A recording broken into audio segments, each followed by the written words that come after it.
राधे राधे। जय श्री कृष्णा। आप सभी का बहुत बहुत स्वागत है हमारे चैनल में। तो देखिए, आज की इस वीडियो में हम वैशाख पूर्णिमा की पूजा विधि देखेंगे। वैशाख पूर्णिमा के दिन गंगा स्नान दान का बहुत अधिक महत्व है। तो देखिए, पूजा करने के लिए आप चाहे तो अलग से चौकी लगा लें या फिर आप अपने मंदिर में भी पूजा कर सकते हैं। चौकी पे हम पीले रंग का वस्त्र बिछा लेंगे। इसके बाद थोड़े से फूलों का आसन देकर हम लक्ष्मी नारायण भगवान की फोटो को विराजमान कर लेंगे। तो देखिए, पूर्णिमा के दिन सत्यनारायण भगवान की पूजा की जाती है और कथा कहा जाता है। अब पूजा में हम गणेश जी को भी विराजमान कर लेंगे। इसके बाद सबसे पहले पूजा में हम दीपक जलाएंगे। तो देखिए, मैं यहाँ पे बहुत ही सरल विधि से पूजा कर रही हूँ। आप चाहें तो कलश की स्थापना करके भी पूजा कर सकते हैं या फिर आप सरल विधि से भी मेरी तरह पूजा कर सकते हैं। अब जल के छींटे लगाकर भाव में हम सभी भगवान को स्नान करा लेंगे। इसके बाद हम वस्त्र रूपी कलावा अर्पित करेंगे। तो देखिए, हम यहाँ पे गणेश जी को, लक्ष्मी नारायण भगवान जी को, सभी को हम वस्त्र रूपी कलावा अर्पित करेंगे। इसके बाद हम तिलक करेंगे। तो हम यहाँ पे गणेश जी को और विष्णु भगवान जी को चंदन से तिलक करेंगे। और देखिए, माता लक्ष्मी जी को और गणेश जी को हम रोली से तिलक करेंगे। इस तरह से आप भगवान को तिलक कर दें। इसके बाद हम फूल अर्पित करेंगे। तो आपके पास जो भी फूल हो, आप वो भगवान को फूल अर्पित करें। हम यहाँ पे सभी भगवान को फूल अर्पित करेंगे। अब पूजा में हम थोड़े से तिल अर्पित करेंगे। इसके बाद देखिए, हम यहाँ पे विष्णु भगवान जी को तुलसी अर्पित करेंगे। जब भी आप श्री हरि की पूजा करें, उन्हें तुलसी जरूर से अर्पित करें, क्योंकि भगवान विष्णु जी को तुलसी बहुत प्रिय है। तो देखिए, वैशाख पूर्णिमा है, इस दिन दान का बहुत अधिक महत्व है।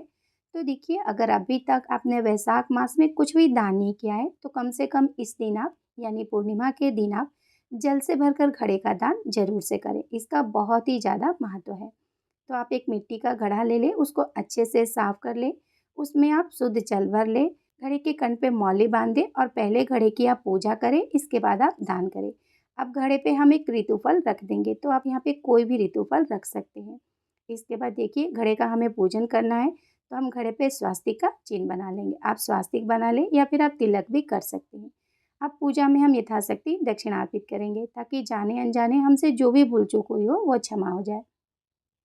इसके बाद हम भोग लगाएंगे। तो हम यहाँ पे गणेश जी को अलग से भोग लगाएंगे और विष्णु भगवान जी को हम तुलसी पत्र डालकर भोग लगाएंगे। तो देखिए, मैं यहाँ पे फलों का ही भोग लगा रही हूँ। आप इस दिन पंचामृत, पंजीरी जो भी बना के भगवान को भोग लगाना चाहें, आप वो भोग लगा सकते हैं। अब हम यहाँ पे एक लोटा जल अर्पित कर देंगे। और देखिए, वैशाख पूर्णिमा के दिन दान का बहुत अधिक महत्व है। तो आप इस दिन अपनी सामर्थ्य अनुसार दान जरूर से करें। अब हम यहाँ पे सभी भगवान को प्रेम पूर्वक धूप दिखाएंगे। तो देखिए, इस तरह से हम बहुत ही सरल विधि से पूजा कर लेंगे। अब पूजा के बाद हम भगवान की आरती करेंगे। तो देखिए, मैं यहाँ पे जो दीपक जलाई हूँ, उसी से भगवान की आरती कर रही हूँ। आप चाहें तो कपूर जला के भी आरती कर सकते हैं। अब हम प्रेम पूर्वक गणेश जी की, लक्ष्मी नारायण भगवान की, सभी की हम प्रेम पूर्वक आरती करेंगे। आरती के बाद 2 बार जल को घुमाकर हम आचमनी करेंगे और अपनी पूजा को पूर्ण कर लेंगे। पूजा के बाद हाथ जोड़कर पूजा में हुई भूल चूक के लिए हम भगवान से क्षमा याचना करेंगे और अपनी मनोकामना पूर्ति के लिए प्रार्थना करेंगे। तो देखिए, इस तरह से हम भगवान की पूजा करेंगे। अब पूजा के बाद देखिए, इस दिन आप जल से भरकर घड़े का दान जरूर से करें। साथ ही आप ऋतुफल का दान कर सकते हैं, अन्न का दान कर सकते हैं। कहने का मतलब है, आप अपने सामर्थ्य अनुसार जो भी दान करना चाहे, आप वो दान जरूर से करें। इस दिन गंगा स्नान दान का बहुत अधिक महत्व है।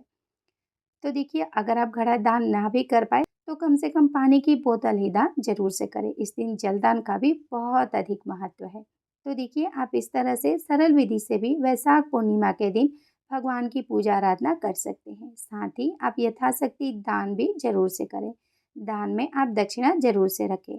अगर वीडियो आपको पसंद आई हो, आपके लिए थोड़ी सी भी यूजफुल हो, तो प्लीज़ वीडियो को लाइक करें, शेयर करें, कमेंट करें और हमारे चैनल को सब्सक्राइब करें। Thank you. राधे राधे। जय श्री कृष्णा।